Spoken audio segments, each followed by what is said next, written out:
자, 우리 15번 생명보험 상품의 구성과 관련된 부분을 보도록 하겠습니다. 자, 첫 번째 생명보험의 이제 기본 원리에서 여러분들 대수의 법칙, 그리고 수지 상등의 원칙, 생명표 뭐 이런 게 있죠.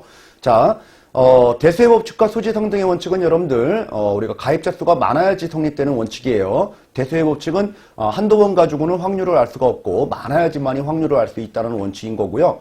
그리고 수지 상등의 원칙이라고 하는 것은 보험료를 결정할 때 보험료 결정의 원칙인 거죠. 보험회사는 나가는 돈과 경비와 그리고 들어오는 보험료가 균형이 되도록 보험료를 책정해라 라는 원칙이다라는 겁니다. 이 모든 것들은 가입자 수가 많아야지만이 안정적으로 이런 확률이라든지 보험료들을 결정하는 그런 개념이 되겠습니다.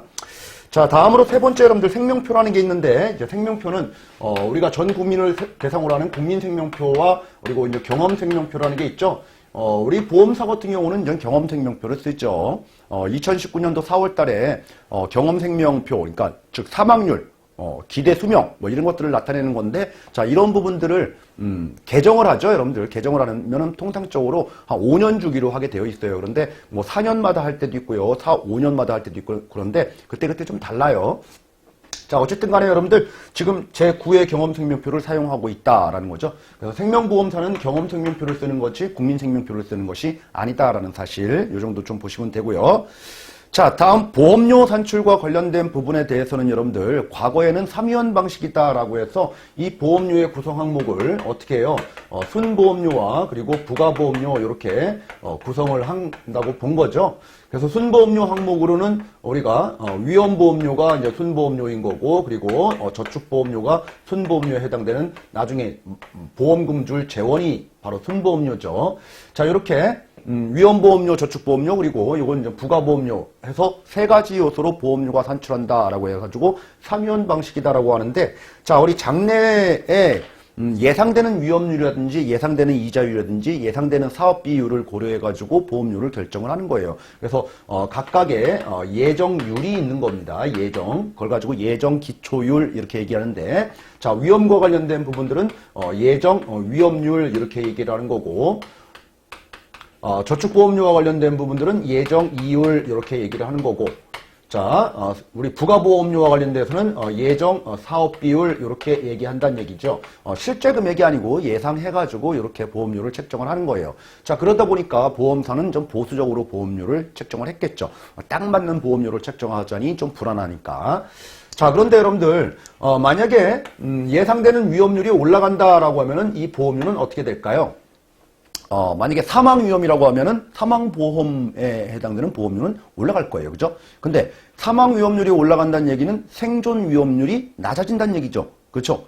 연금보험과 관련돼서 생존을 오랫동안 하면은, 많이 줘야 되니까 보험료를 많이 받아야 되는데, 그게 바로 생존위험률이에요. 근데 사망을 많이 하게 되면은, 뭐죠? 생존은 반대 개념인 거죠. 그래서, 예정 사망, 위험률이 올라가게 되면은 사망보험의 보험료가 올라가는 거지 생존보험의 보험료는 떨어져요. 반대로 움직입니다. 그래서 위험률은 두 가지가 있는 거예요. 사망위험률 그리고 생존위험률 반대 개념으로 봐야 된다라는 거고요. 자, 우리 예정이율과 관련된 부분, 자, 예정이율이 올라간다는 얘기는 회사가 충분한 수익을 낸다는 얘기죠. 그러면 보험료를 적게 받아도 되겠죠. 그래서 예정이율이 올라간다 하면은 보험료는 낮아진다라는 거고요. 자, 우리 예정 사업 비율이 올라가면 어떻게 될까요? 경비를 많이 쓴다는 얘기니까 보험료는 올라가겠죠. 자, 이런 방향성과 관련된 부분들도 시험 문제에 종종 출제하기 때문에 여러분들 좀 대비를 해주시기 바라고요. 자, 이런 방식은요, 3위원 방식인데 3위원 방식은 한마디로 보수적으로 책정됐다라는 거예요. 자, 그거에 비해서 여러분들 2013년도 4월 이후부터는 장기보험, 3년 이상의 장기보험에 대해서는 무조건 다 이 세 가지 요소뿐만 아니라 플러스 고려하기를 회사별 사정에 따라서 판매량이라든지 아니면은 유지율에 있는 반대 개념은 뭐예요?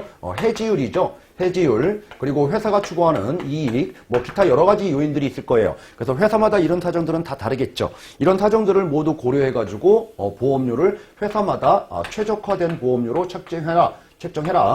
이렇게 산정하는 방식이 바로 현금흐름 방식이다라는 겁니다. 그래서 지금은 생명보험 상품은 다 현금흐름 방식으로 쓴다.